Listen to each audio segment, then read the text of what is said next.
Yan, okay na. Ang aming higaan. O, diba? May hagdanan na siya. Galing talaga ng architect set na to. At contractor Dario.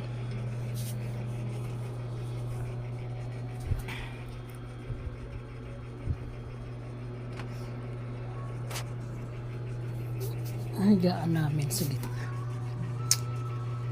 para pumasok yung lamig ng aircon.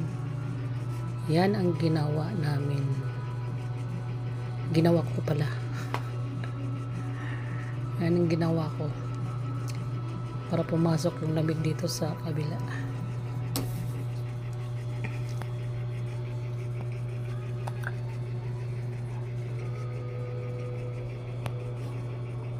Tabi namin ang bunso, kaya sobrang lapad ng aming higaan.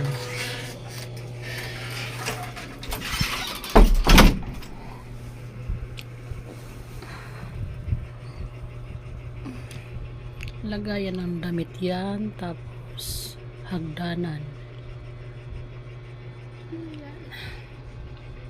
DIY.